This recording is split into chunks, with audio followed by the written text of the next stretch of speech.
that is a very, very good question, and something which is close to my heart, especially when it comes to my children, especially my firstborn. When she had some trouble in school in terms of getting bullied and friends who were mean and everything, and then we really struggled as to how to give her the confidence. And then I realized over time that what helped her most was me sharing about my own struggles, whether it is struggles now or a struggle. And children are very smart, because the questions that used to be asked at home about this was, okay, did you have this trouble? How did you manage this trouble? And then they will listen to you. They don't want to hear your superhero story that I never had any problems, I was so smart, and I never had any issues in school. They don't want to hear that, because they know, they're smart enough to know that is not the truth. So when I started sharing with, yes, this is what happened to me, this is what dragged me down, and this is how I came out of it, this is how I struggled. And I think more than anything, that gives them courage to know that, yes, even this, my parent went through something like this, and they came out, and they will figure out their own solution. Our instinct is to give solutions ourselves and say, ki, tum ye mat karo, don't do this, go do this. But I think that does not help. So they stop listening when moment you start in that mode. It is more a question of building an empathy. But every child is different. I cannot try this approach with my second one. My second one, I think I'll have to start spending time and do other things like playing games with him, or going out for a walk with him, and then allow them to connect. So there is no short answer for this, which is a multiple choice to pick one. I think each child is a different question. But sharing our own struggles, some parents who I talk to believe that showing children that we had trouble makes us weak in front of them. It is not at all the thing. Showing them our real struggles, I think, empowers the child as they go along. But then they know that they are in the same boat, and if we can come out, they can come out. So share with the child when they are sharing their trouble. Be open to share your struggle as well, and the way you came out of it. That is what I would say. When it comes to bullying is an age-old problem. It's not something which has come out now. So I think most of us, one was, we didn't know it was called bullying.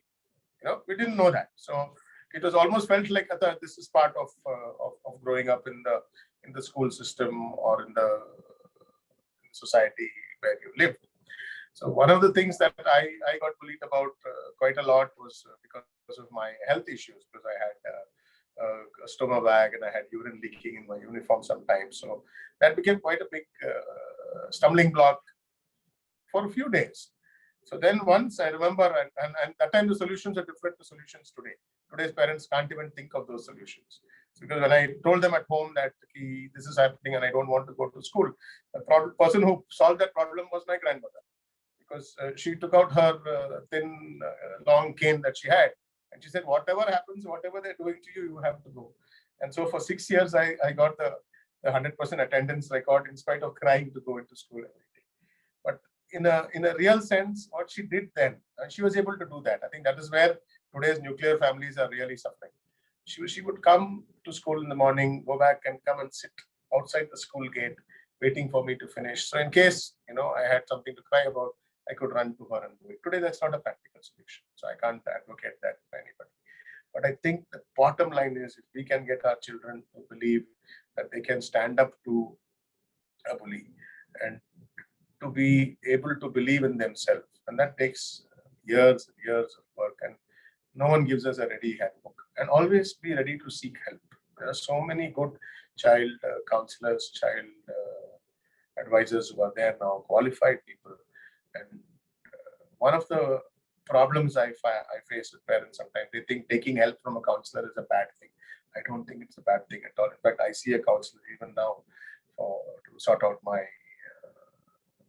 head sometimes. So to make it as normal as going to a clinic, as normal as going to your general practitioner, and like a coach, to have a coach. I think before, when we were growing up, we had coaches like my grandmother or the joint family setup. But the nuclear families has made the parenting in the cities in our country quite difficult. And that is where even the health problems are coming up.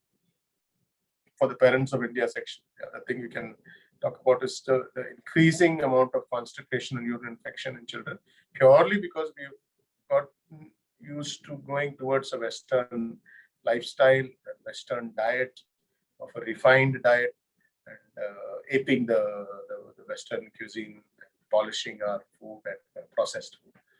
Whereas you and the parents of today, your parents never went through that. Your parents had good old fiber-rich foods they were able to do, with the vegetables being of a decent size and insisting that you eat your fruit.